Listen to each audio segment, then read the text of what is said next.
அப்படி பாக்ஸிலும் கட்டுங்க. காட்டிட்டேன் வை. இதில் எது வேணும்? என்னம்மா? எதில் எதை வைக்கணும்? தயிர் சோறு இதில்.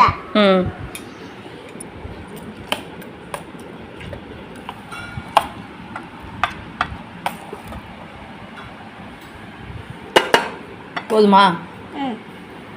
போதுமா? போதும். அப்படியே இப்படி தள்ளி விட்டுக்குவாங்க. போதும். லெமன் ரைஸ் இதில் வைக்கணும். இதில் போதும். கொஞ்சம் போதும் போதும். பொட்டேட்டோ அதில் வைக்கணும். இது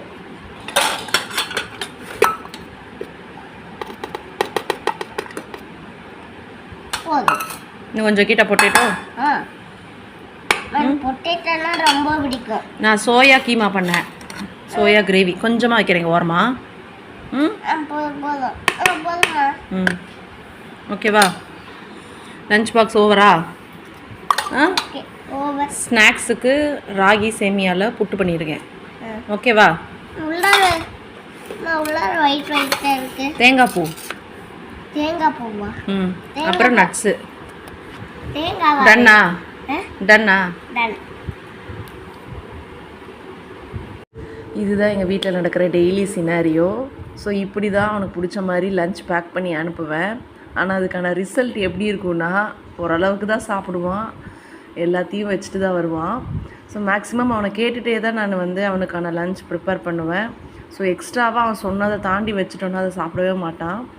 ஸோ இப்போ இந்த டிஃபன் பாக்ஸும் அதே மாதிரி தான். சரி, இந்த மாதிரி வேணும்னு கேட்டனால வாங்கி கொடுத்தேன். இப்போ அதுவே ஒரு ப்ராப்ளம் ஆகிடுச்சு. என்னால் இதை பெருசாக இருக்குது, எனக்கு வேண்டாம் அப்படின்றான். ஸோ எப்படி தானோ தெரியல. உங்கள் வீட்லேயும் இப்படின்னா கமெண்ட் பண்ணுங்கள். ஸோ இதுதான் என்னோடய லஞ்ச் பிளேட். மேக்ஸிமம் கலோரியை டிஃபிஷியேட் பண்ணணும் அப்படிங்கிறதுக்காக ப்ரோட்டீன் அதிகமாக எடுத்துக்கணும்னு நான் இப்போல்லாம் கொஞ்சம் அவேராக இருக்கேன். ஸோ அதனால் சோயாவில் ஒரு கறி கிரேவி மாதிரி சூப்பராக இருந்துச்சு. நான் செஃப் தீனா அவங்களோட இதை பார்த்து செஞ்சேன், சூப்பராக இருந்துச்சு. ஸோ அது கூட கொஞ்சமாக ரைஸ் எடுத்துக்கிட்டேன். மேக்ஸிமம் காலைல ரைஸ் எடுக்க மாட்டேன்.